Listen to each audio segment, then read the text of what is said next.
Good day everybody, I'm Janamay P. Dalabahan, and in this video we will tackle about the concept of movement education, which are the body, space, effort, and the relationship. Able to you to understand the concept of movement education, I will use the roots of tree to help classify the movement elements and answer the following questions, which are: what do we move, where do we move, how do we move, and what are the connections with whom or what we move. Of course, to move, we need something to move, which is our body, and we need a place to move, which is the space, open space, whatever, and we need energy to move, which is the effort, and we often move in connections with other people, things, and ideas, at doon makakapaloob yung relationship. That is the body, space, effort, and relationship. What I have said earlier, gagawin natin example ang root of tree para mas maintindihan natin ng mabuti ang concept of movement education sa madaling paraan. At ang body, yan ang tinatawag na top root doon sa tree. And body is the tool of movement. Ang katawan natin yung tool of movement. Di tayo makakagalaw kung wala tayong body, di ba? And to move, we must move. We must have a means of moving. The body, its parts, and its most basic movements are the foundation of movement education.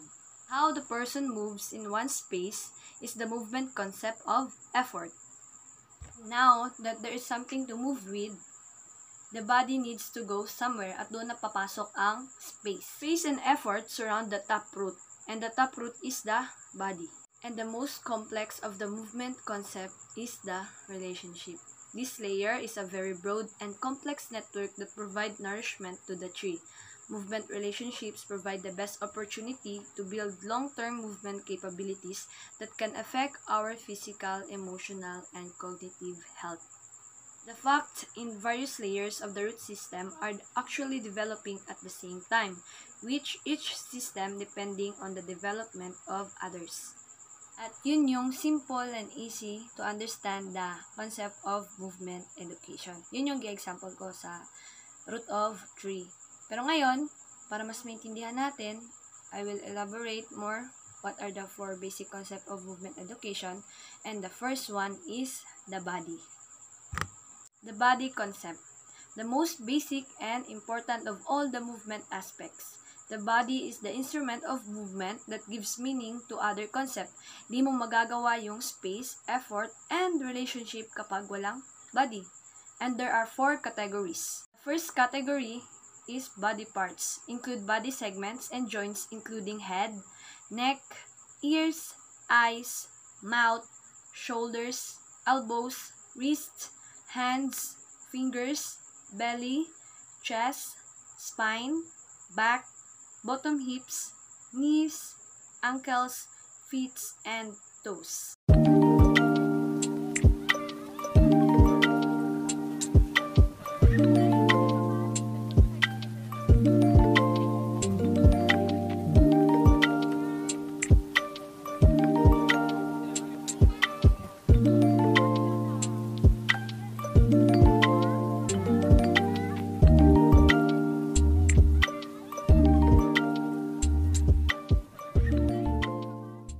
The second category is the body shapes, which form outlines of the body in space. And there are 6 body shapes: narrow, wide, round, twisted, symmetrical, and asymmetrical. Third category is the actions of body parts, the kinds of roles a body segment can play in a movement. For example is weight transfer. Weight transfer involves moving the focus of weight from one body part to another. Example natin is yung walking. Shifting weight from one foot to the other foot.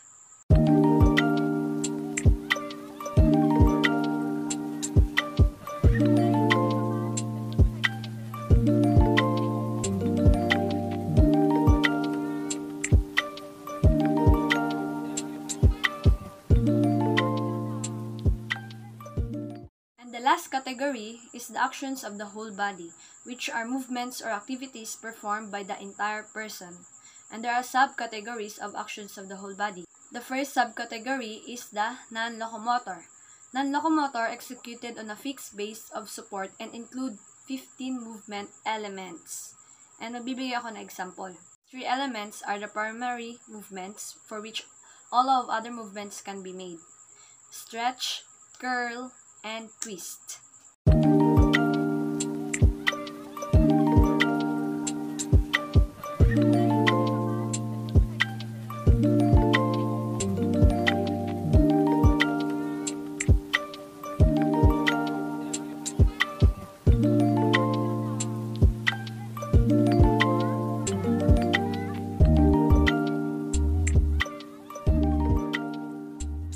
The second subcategory is locomotor, are those that move the body from one place to another. One body part is always in contact with the supporting face. So, lagi siyang kapag gagawa ka ng movement, kailangan ng support. And there are elements. The elements are the walk, cartwheel, crawl, a run, a hop, a jump, and a slide.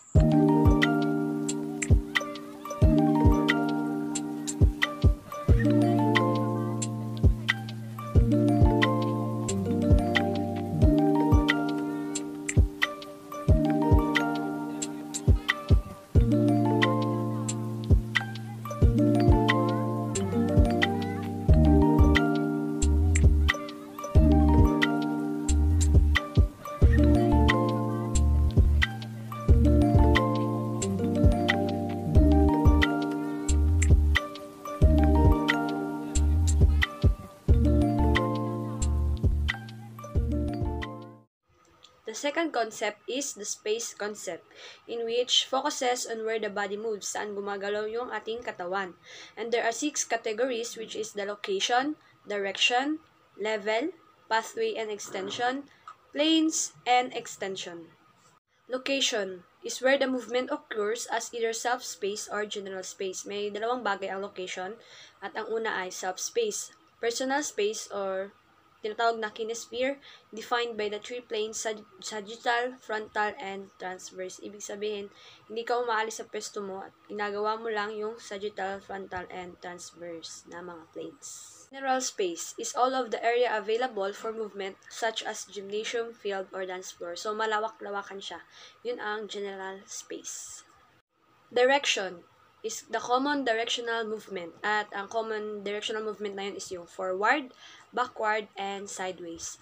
Forward is moving toward the direction one facing. Kung ano yung hinaharap mo, kinakaharap mo, dun ka nag-move. And the second one is backward, moving in the direction the back of the body is facing. Kung saan nakaharap ang iyong likod, lumatalikod ka, yun ang backward. And the sideways is sliding to the right or left. Right or left.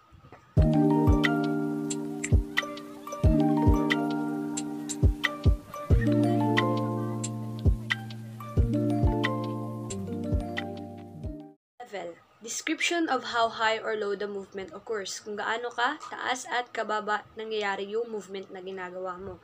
Low movement is near the floor or below the knees. And high movement takes the performer to the air or includes movements above the shoulder. Takes the performer to the air, ang example niyan is yung mga cheer dancers, yung tinatapon nila sa taas. That is the high movement. Pathway and extension. Invisible pattern or tracing of the movement of the body through space, water, air, or solid surface. So, meron tayong basic pathway elements. Yun ay straight, curved, and zigzag. Straight is to move in a direct line. At ang example natin is yung mga runners, kung saan nagsisprint sila 50 meters long in a straight line. Straight lang sila. And curve moves in an arc or semicircle. And the example of there is the archery. Yung tinatama nila sa taas, yung pana, an arrow fly through the air. At ang target nila yung sa baba. So, curved. And last is zigzag, moves in crisscross manner. And ang example dyan ay football. Yung ginagawa nila, gumagawa yung mga grupo ng plan for a goal. Yung zigzag na tinatawag, moves in crisscross manner kapag nag-goal sila.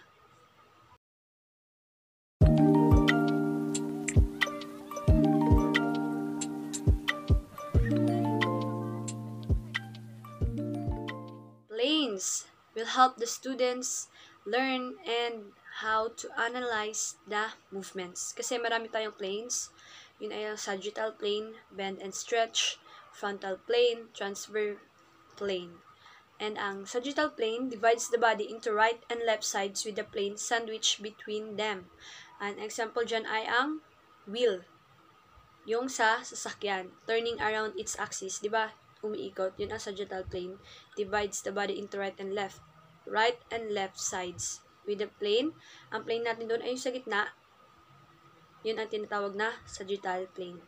Bend and stretch, front and back movements in a sagittal plane are called flexion, which is the bend, and extension, which is the stretch.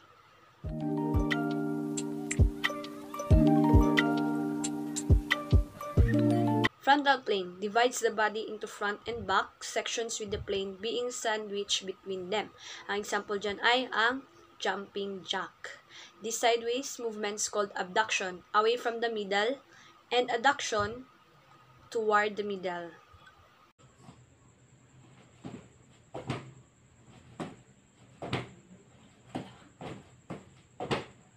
Transverse plane divides the body into top and bottom with the plane being sandwiched between them. Example there is shaking the head and have a child in front of the table to see that part of the body above the table and below the table.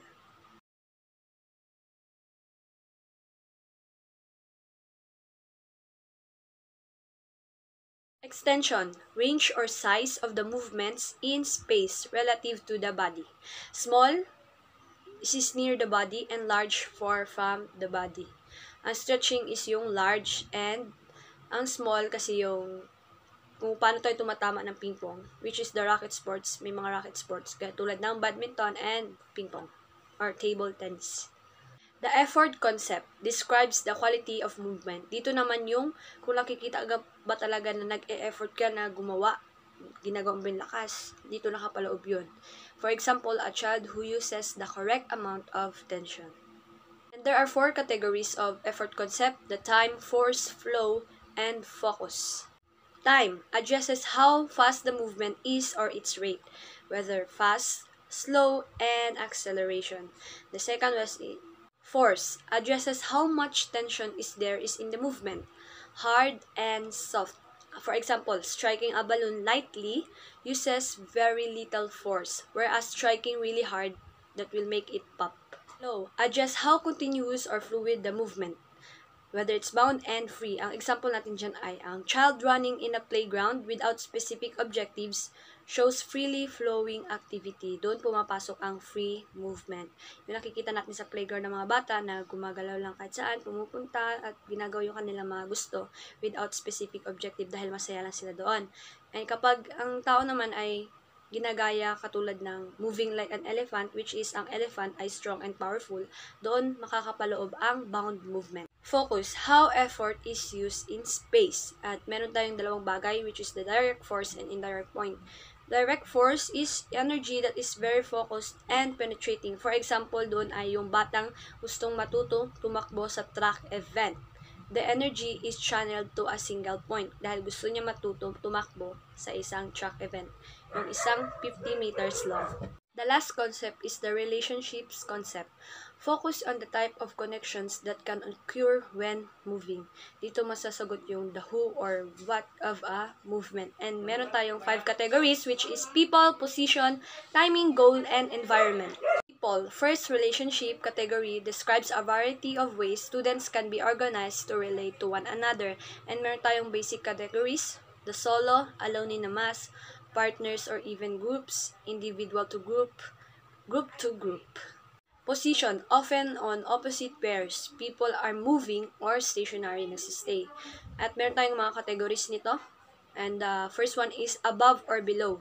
Being on top or beneath. Ang example natin dito is climbing above where other children are sitting. Kapag nakikita natin sa mga park, di ba may umuupo doon at nakikita natin ng mga tao. And ang example natin dito is yung lumalakad ka sa kanila sa taas. Parang dinadaan nyo sila, parang bastos, parang ganun. Yun ang above or below. Or under, also being in top or beneath, but the person is not stationary. Hindi siya gumagalaw talaga. So, ang example dito is students working on passing an object from one person to another might pass the object over their heads or between their legs. So, pinapasa mo lang. Ganun. Yun ang example. Inverted is upside down or having the head below other body parts. Ang example natin dito yung mga gymnastic. Yung ginagawa nila na yung kanilang ulo, makaabot dito sa paa, maabot nila. Itong ulo, itong paa, malagay sa ulo. Yung ganun. Yun ang inverted. Mount or dismount.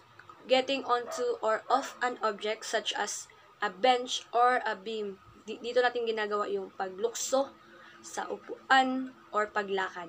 Front of or behind. For example, understanding the positional relationship of sending an object ahead of a team member in front to achieve a successful pass in beneficial scoring in a game. So, dito makapasok yung strategy mo, no, para makascore kayo. Yung pinapasa nyo yung object sa harapan mismo ng team member. Yung parang dinidistract mo siya para hindi ka makita, para makascore kayo. Parang merong tawag doon na cheating. Side and alongside. Generally, near the side of another person. Example dito natin ay yung classmates spread out across the gym floor during aerobic exercise. So, yung doon tayo sa swimming pool, doon tayo gumagawa ng exercise, which is kailangan natin spread, kailangan natin maglayo-layo, and yun yung katabi natin. That is what you call beside. Through moving from one side of a barrier or plane to the other side. So, example natin dito ay yung jumping rope. Kapag lumulukso tayo, nag-move tayo sa side nun, sa kabilang side nun. Sa jumping rope, ganun. Niluluksoan tayong barrier. Surround. Example natin dito is yung children who are having fun with a fire parachute and then ask them to surround the parachute and then place their hand as they prepare to lift the parachute to various levels. Sinasabihan mo yung mga bata na palibutan nila yung parachute. Doon sila hahawakan nila yung kinakailangan para gumalaw yung parachute.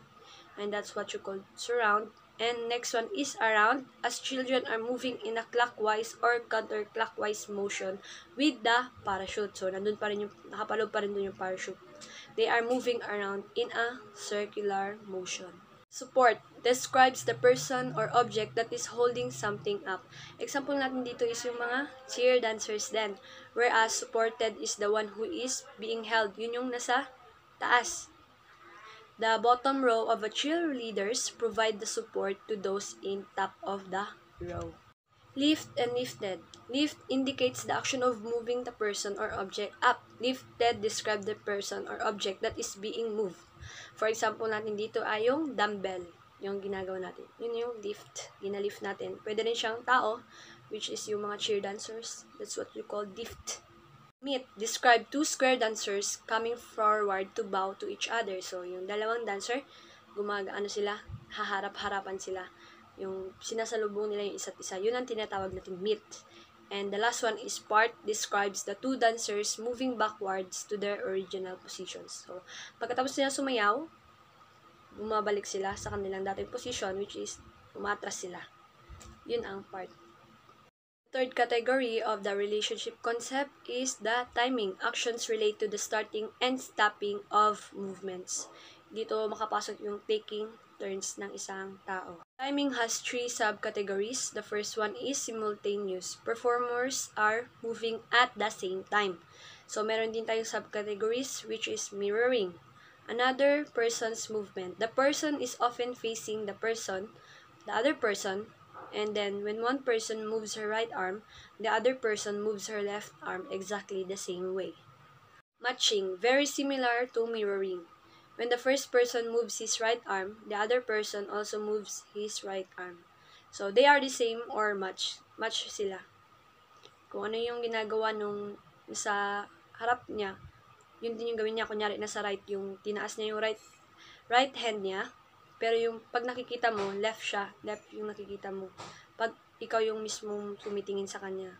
Pero dahil matching tayo, so ginagawa mo, tinaas niya yung right hand niya, gagawin mo din ay right hand din ang itataas mo. Contrasting movement is one that is the opposite of another movement. So dito naman, baliktad na naman siya. When one moves up, the other moves down. So baliktad. Yun ang contrasting. Unison refers to movement at the same time. dito pumapasok yung synchronize, katulad ng mga swimmers who are perfectly in unison. Yung sabay-sabay silang gumagalaw, sumiswim. Yung nakikita natin sa TV. Yung lagi natin nakikita kapag nagre-race sila. Yun ang unison.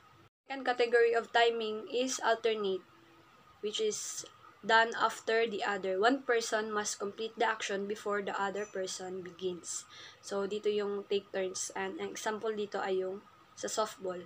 After mo mag-bat, meron na namang susunod sa'yo. Yun, alternate lang kayo. Successive. They are not the same at the same time. There is only a lag between when the first person completes the action and the second person begins the action. So, medyo may doon, may katagalan. Kapag pag natapos ko yung isang action, tapos yung tumitingin sa akin, gagawin niya, doon niya palang gagawin. Kita dito sa successive na kahit late siya, sabay pa rin kayong natatapos. Ganun. Might end at the same time. And there are 5 successive subcategories. The first one is movement sequence. Skills are formed by combing several parts in a specific order. Example natin dito ay yung swinging a bat or throwing the ball.